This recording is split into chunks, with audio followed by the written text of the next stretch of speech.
Hello guys, ayan, nakagawa ko ng mahablangka. Samahan nyo muna ako guys. Ayan, ito, nilagyan ko siya ng biscuit tsaka peanut na dinurog.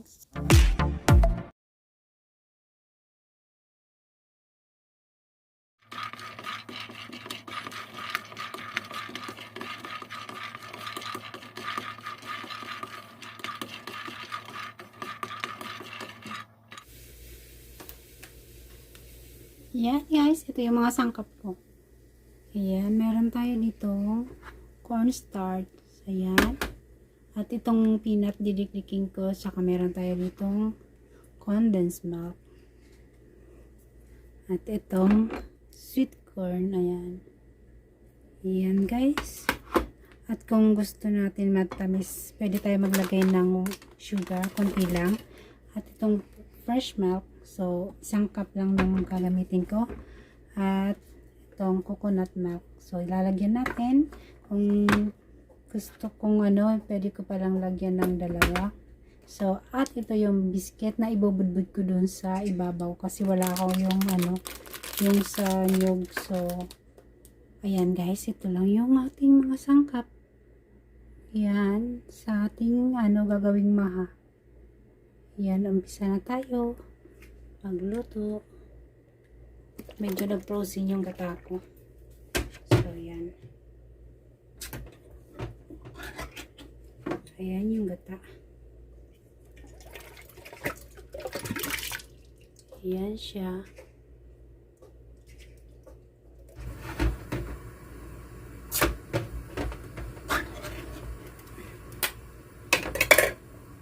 Ayan.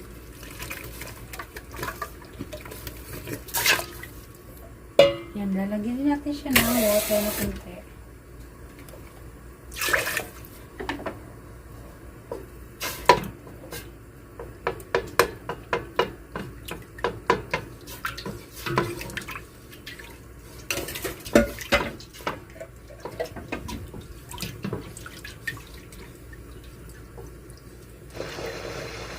Yan guys, ito yung fresh milk. Ilalagay ko dito yung cornstarch para dun sa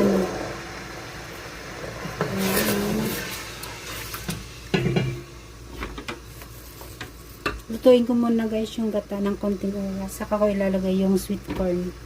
So yan guys, at yung condensed yung gata ng konting oras para tumagal din ang ating maha sa kahit ilagay nyo lang sa fridge kasi luto din yung gata. So yan guys, magluto muna tayo ng pang dessert. Yan, magta-try ulit ako. Tagal ko na nagluto nito, 3 years ago pa nagluto ako nitong maha.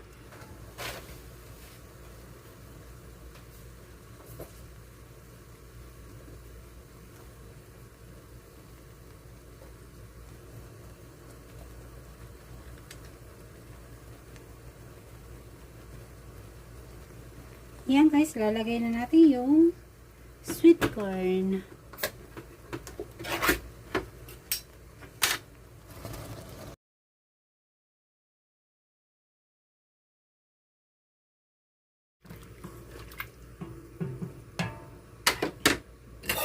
Para medyo dumami siya. Pero yan, tapos ilalagay na natin yung condensed milk. Madali lang to guys. Yan.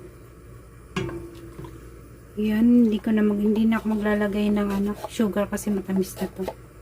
Ito na lang condensed milk.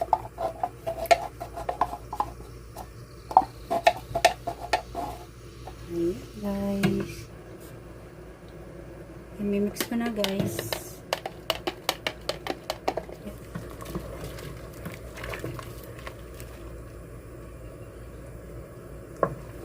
Yan, tama lang yung natin kasi etong fresh milk ikukuno ko rin guys sa cornstarch para mamaya.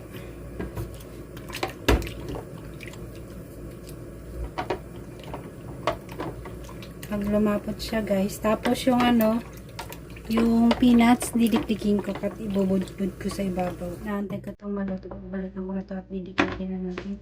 Mainit pa kasi siya yung sinunod kong Mani.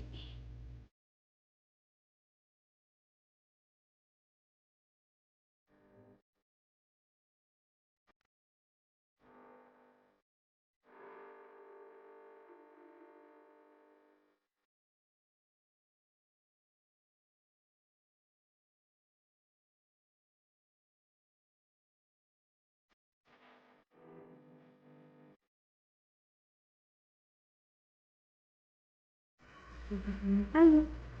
Lalagay natin ng first start na gisag natin yung first start sa cash bar. Ayan.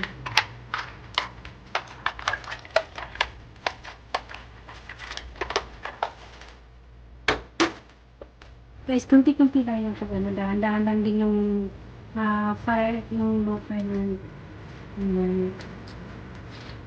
para ma-control natin yung texture ng ng magi. So, kinontrol ko yung yung cornstarch, hindi ko inubos lahat. Kasi pag lumapot siya, mahirap Ayan, guys. Ano siya?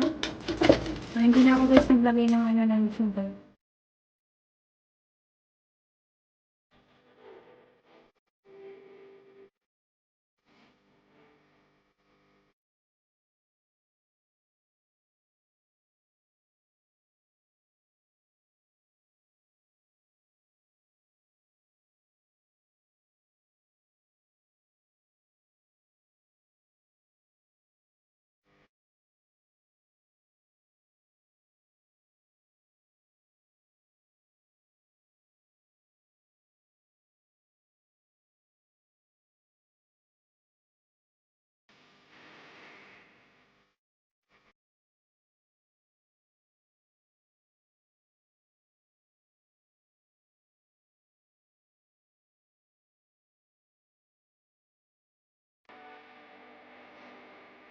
Tapos pag naglagay ka nito, bilisin.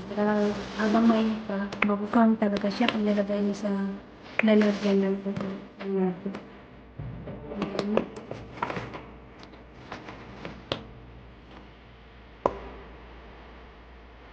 Tamang mix na lang ito.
When there's no more hope is left in me, I can see what comes my way, and I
do.